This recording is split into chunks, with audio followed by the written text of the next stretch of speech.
Last episode, I found out this $1,500 Jeep runs, moves, stops, and the expensive parts at least seem to work, but the axles, the whole reason I bought this thing, were making some terrible sounds.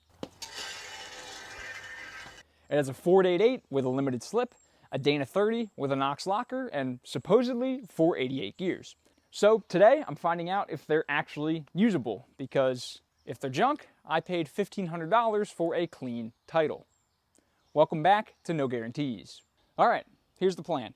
I'm not going to be putting these axles underneath my 94 today because before I tear apart my good Jeep, I want to make sure these axles are actually worth the trouble. First, I need to confirm the gear ratio. The guide said there were 488s and his story pretty much checks out so far, but some of you had mentioned they seemed like they were rolling differently in the last video. And then I need to confirm what was making all that grinding noise. Really hoping that's just brakes. After that, I'm going to pull both the axles, clean them up, paint them up, and replace anything that just generally should be done before I put them under my 94. By the end of this video, I should know if I bought a usable set of 488 axles or if this thing is just taking up space in my driveway. Before I start tearing anything apart, like I said, I want to check one very important thing. The seller said these have 488 gears, and if they do, great, and if they don't, this is going to be a pretty short video. All right, I've got my mark on the drive shaft. I got my mark on the tire. Basically, I'm going to start spinning the wheel and counting the turns on the drive shaft. However many rotations of the drive shaft we get per one rotation of the wheel is our gear ratio. Let's see what we got. That's 1, 2, 3, 4. That's about 5. I'm going to call that good. I mean, we've either got 488s or 513s. Either way, that's good with me. I'm going to take a look up front as well and make sure we're not going to blow anything up. I've got the Jeep on because it makes sense to me to have the CAD activated while I do this. Don't know if that matters, but I don't know. Figured it can't hurt. Got my lines drawn. Let's see. 1, 2, 3, 4. And it looks like a little bit over 3/4 of a turn. So, front and rears, I'm going to call this a set of 488s. I shut that off so you guys can hear me a little bit. The good news is, I think we've got 488s. The bad news is I still hear a lot of, let's call it self-clearancing going on. And I'm going to have to figure out if that is expensive or brakes. The gear ratio looks promising. That's a good sign. But we've still got these grinding noises to deal with. And the front left seems to be the worst culprit. Does not sound great. Fortunately, it sounds like it's out here rather than in the middle of the axle. And turning the other side doesn't make nearly as much noise. So I think it's brakes or hub or something out here, but the only way to find that out is to start digging in. There might be a more scientific way to go about this, but I'm just going to start pulling stuff off until the noise goes away, and then we'll have our culprit.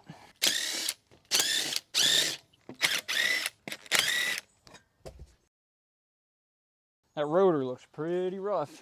All the brakes look pretty rough. This thing has not been driven in a while. Okay, I still hear it, so it's not the wheel.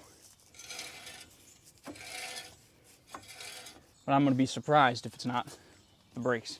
The caliper bolt actually came out so easily that I thought I broke it. But I think they're just pretty loose. I mean, the pads have really good life on them. I think this thing's just been sitting for a while. Well, the noise is gone, so there's something in there. I don't see any witness marks. I think this thing just needs to be driven. Oh, that's it right there. You can see this grinding witness mark right here. That backing plate is broken. So it's hitting the rotor. That's all it is. Fantastic. I mean, the surface of the rotor is pretty rough, but I'll probably just clean it up with a wire wheel. And the pads have pretty good life, so I don't need to replace them. The hub feels fine. Seems to rotate pretty easily. I don't think you guys are going to be able to hear it, and I really don't think you guys are going to be able to see it. There's a little bit of clunk in these ball joints. Let me see if I can get the mic in really close. There it is. I missed it before, but there's another deeper witness mark on the side over here, and more than likely, I think that's what we're hearing. Some light hammering. Get that out of the way. Oh yeah, look at that. Sounds great. Moment of truth, I guess. That's fine. That's regular brake noise. Spins easy, doesn't drag. No awful sounds. I love it. Might as well show this side too. This one's always sounded fine.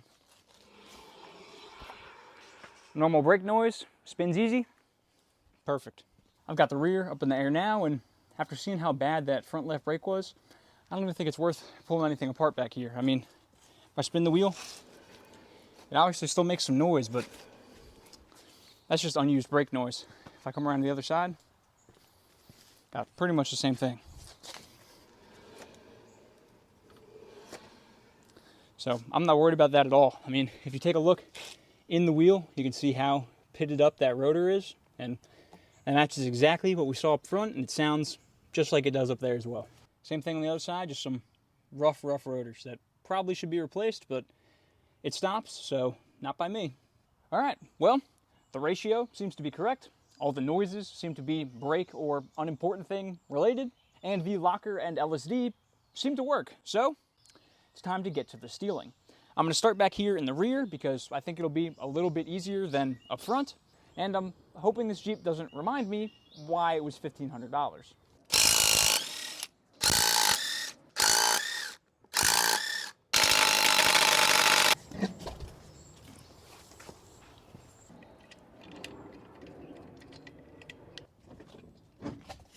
Okay. I already know these are going to fight back. There we go. That was pretty easy. Oh, man. I'll see you guys in 3 to 5 business days. Oh, that's why heat is so nice. Oh, yeah. Now we're making progress. Oh, I'm bending the breaker bar.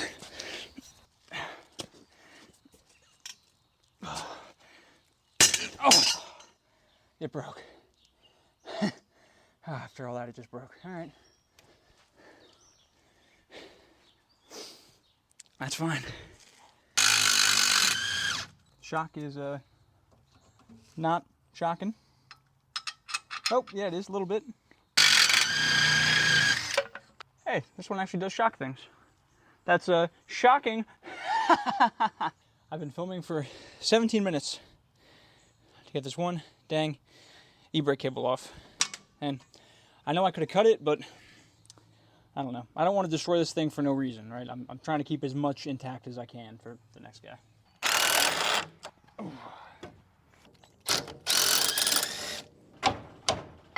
There we go. That's that one. Let some air out of the tires. Put a jack under the trans cross member. I think we're clear. There's the rear, folks.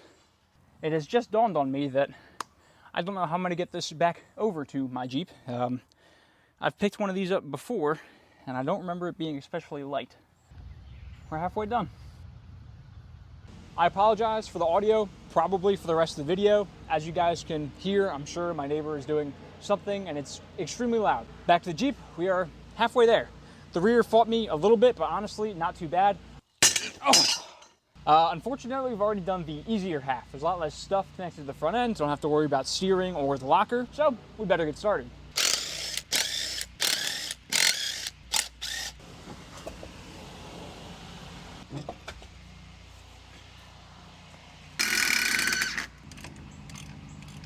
This could be a bad decision.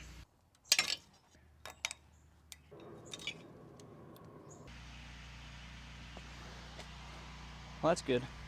All right, this is 4 feet of square stock I bought to make a cross member for an anti-wrap bar after I put the 488s in.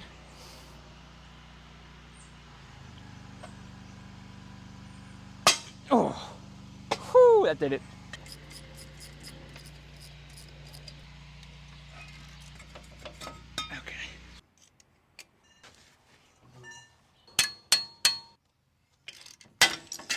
That was so easy.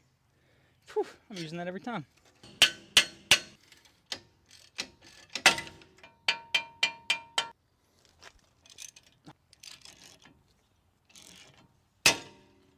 I got some heat in that first one, and so far, it doesn't like it.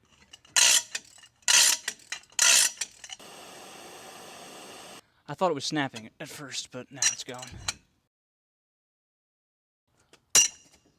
Oh, it was moving.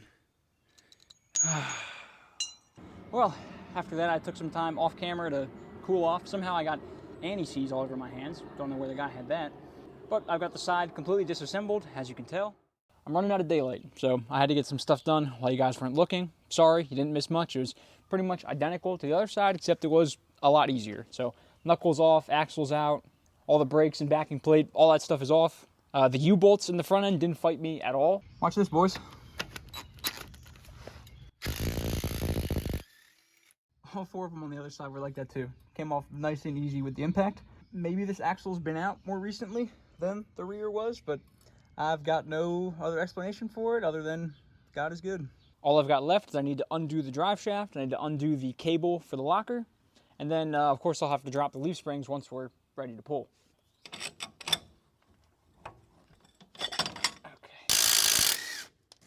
There's the one.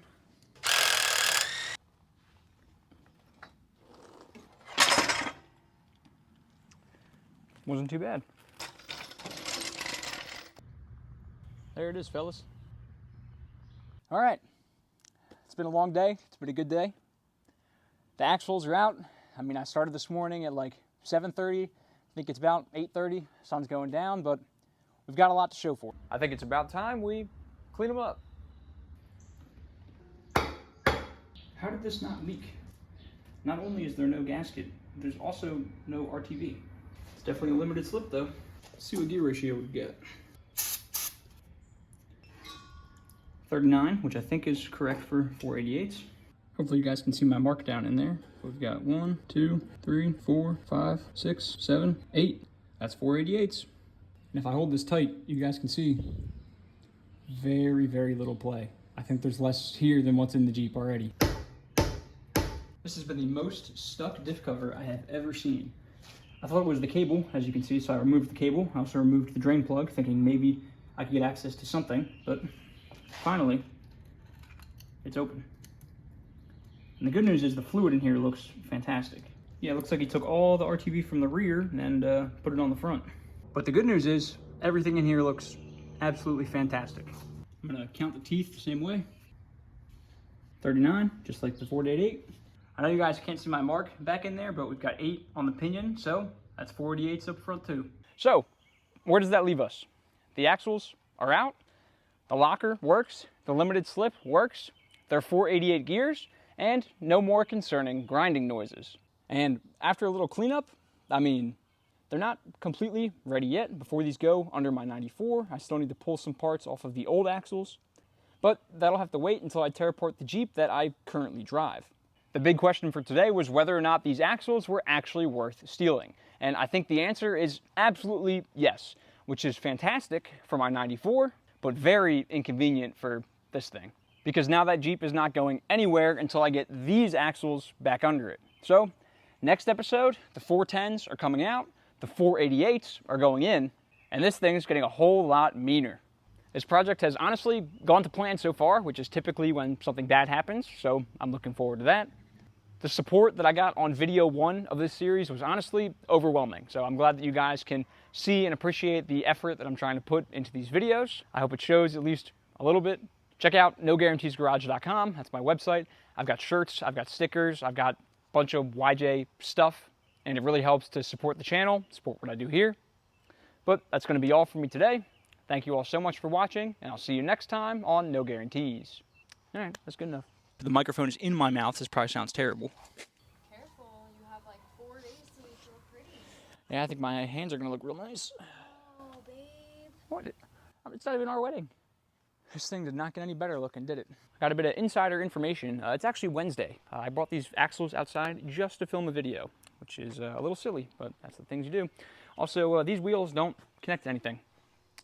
Nope, they're just here for show.